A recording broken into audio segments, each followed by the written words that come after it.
So let us understand today about Zerberas. So the points that I want to address today about Zerberas, number one is why do they get so much of fungal attack, and if they get fungal attack, how can we make sure that that fungus attack goes away and doesn't stay there for long, and how can we save our plants from fungal attack. Number two is what is the best light position, water, fertilizer, in short, what can we do so that they always look fit as a fiddle. Let's get started.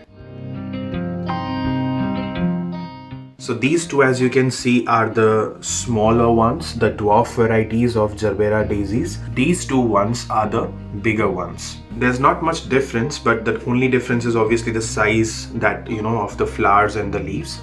And over here, the same thing, the flowers are huge. If you want to know the age of the plant, if the central part of the flower is light in color, as in reddish in color like this, then that flower is very young. The plant is not very old. So if you're going to buy this plant in nursery, you should make sure that this color in the middle is reddish or reflects the color of the flower. But if all the flowers are like this, brown, if one of the flower is brown, that's okay, but if all the flowers are like this brown, that means the Gerbera plant is very old. So avoid buying such plants from nursery. Can you see the central part, how fresh it looks, the flowers, the color? So if this goes brown in color, that means this plant is very old. The flowers are very old, the plant is very old. So I will not buy this plant from nursery. Whenever you have Zerberas, the most common problem is the fungal attack, and it is very easy for the pest to attack on this plant. Now how can we avoid that? Number one is obviously the regular check on the plant. Now what I have learned from my experience is the leaves of the plant should not touch the soil. So number one, as you can see, I have purposely added a lot of soil over here. Whenever you pot Gerbera, make sure that top 1 to 1.5 inch of pot is not having the soil, so that the leaves will not touch the soil. As you can see over here, this variety of Gerbera has all the leaves in the upward direction. So it's very easy for this plant not to get fungal attack because the leaves are not touching the soil. So over here it's okay. But there are few Gerberas like this one where the leaves will touch the soil because of the structure of the plant. So what you can do is top 1 inch, at least 1 inch to 1.5 inch, you should not have soil, and that will definitely avoid a lot of fungal attack, because maximum fungal attack in the Gerbera plant is because either the leaf is touching the soil or the crown of the plant, because in Gerbera there is a central point. From that one point all the leaves and the flowers will start coming up. That one central point is called the crown of the plant. So this point should not be under the soil. Whenever you buy the Gerbera plant, you will see that it is never under the soil, but if you repot and put it under the soil, it will get a lot of fungal attacks. So this is one thing that you need to ensure that it's rightly done. Also, if there is a flower which is almost very old or about to die, I will simply snip it off with my hand. I don't need a scissor. So if you just pluck it like this, very easily it will just come out. So make sure that if there is any leaf which is not doing that good or any flower is not doing that good, you just remove it from the plant. Otherwise, if there is any disease in that flower or that leaf, it might just start spreading very fast. One of the most common reasons that Gerberas get fungal attack is overwatering, and maybe they are kept in a place where they are not getting fresh flow of air. So these are definitely not indoor plants, and I would not even recommend keeping them inside even if there is a window or something. The best place that they will do well is obviously outdoor, and if they are kept in a place where they are getting very good flow of air, there will be very minimum level of fungal attack. And watering, as I mentioned, because of overwatering they might get fungal attack. The leaves will start turning yellow. Right now you can see it's very wet. As you can see, the soil is very wet. It's because from past 2 days it is raining over here.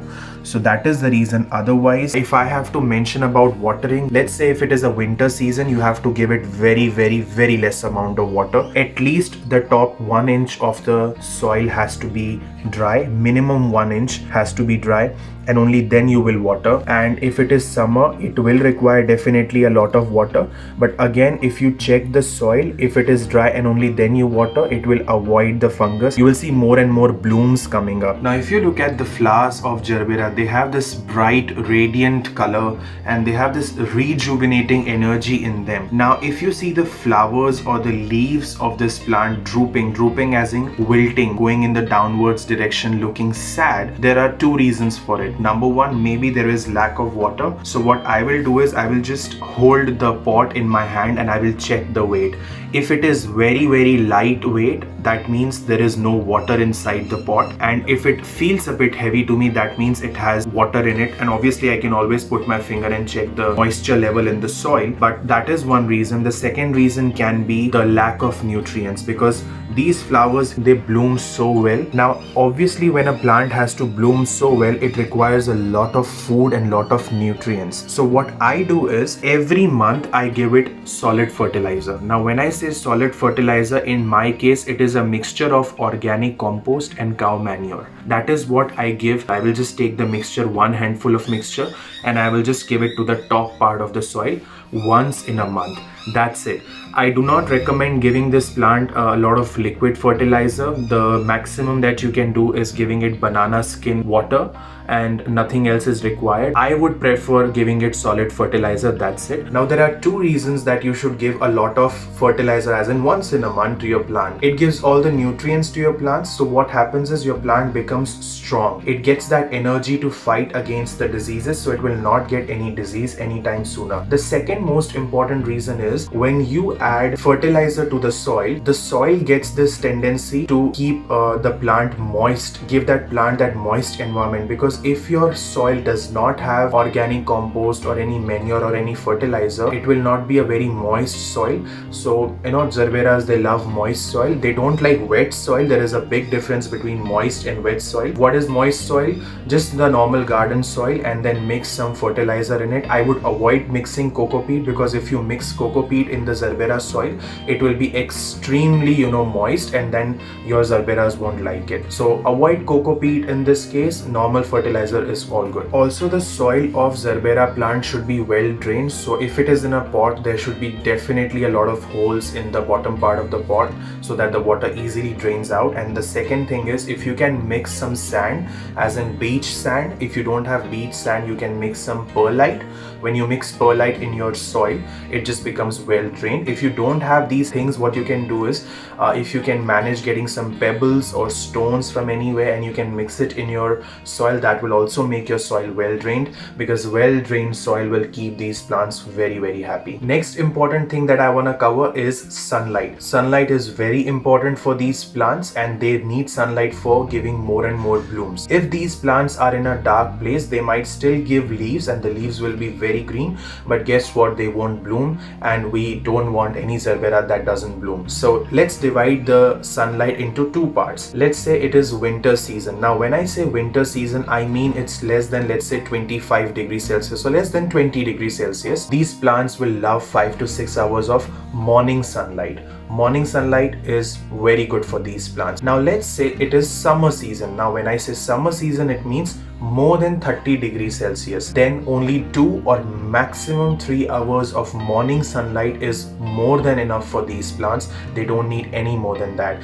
In afternoons, they should not get direct sunlight, just in shed place wherever they are kept. It should be kept in a place where they are not at all receiving the afternoon sunlight. These plants, they love moist environment. So the best way to give them a moist environment is to plant them, or to keep these pots in a place where they are surrounded with a lot of plants. That will give them the best moist environment that they are looking for. Next is watering. Now watering these plants is very important, but because of watering also they get a lot of problems, and the most common, as I mentioned, was the fungal attack. So when should I water these plants and how much should I water? If it is winter season, I will definitely water my plants in the morning, so that they get the whole day's time to dry that water out if there is any water on the leaves or the flowers. But one important thing that I would like to cover is, I would never water on the flowers or on the leaves of the plant. I would only water on the soil, because if I water on the flowers and the leaves, it might get fungal attack very very easily. If you see that the leaves are very dirty or there is any dirt on the flower, you can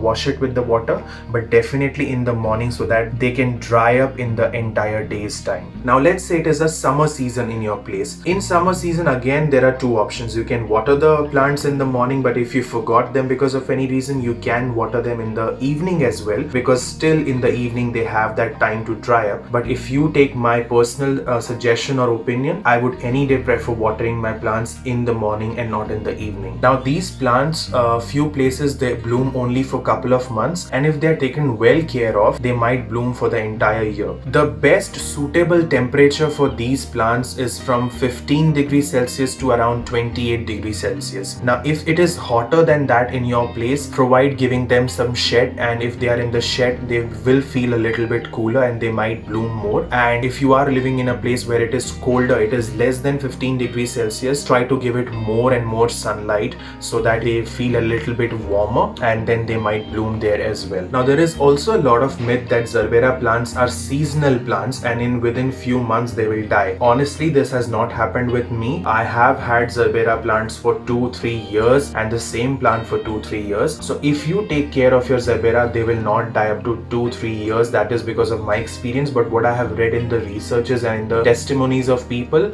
the Gerbera plants have stayed decent and healthy for 5 years as well. So the best way, if you don't want your plant to die, is fertilize them when they are blooming every month, and they will be so happy. Give them that proper sunlight, proper water, not to overwater them, fresh flow of air. These things, the combination of these things will not let your Gerbera plants die, and they'll keep on blooming and blooming again and again. And make sure that you are deadheading the leaves and the flowers if they are done with their life, because that is again one of the most important part for Gerbera plants. One more thing you can add is, if there is any fungicide powder available in the local nurseries wherever you're living, adding 1 teaspoon or tablespoon of fungicide powder in the soil of the Gerbera plant would be a good idea to avoid the fungal attacks. But if you don't have it, it's okay, you can avoid it. What I normally do is, sometimes when I don't have fungicide powder, if there is any herb I have like basil or mint leaves, I will just crush those leaves and I will just add it in the soil of the plant, because when there are herbs in the soil,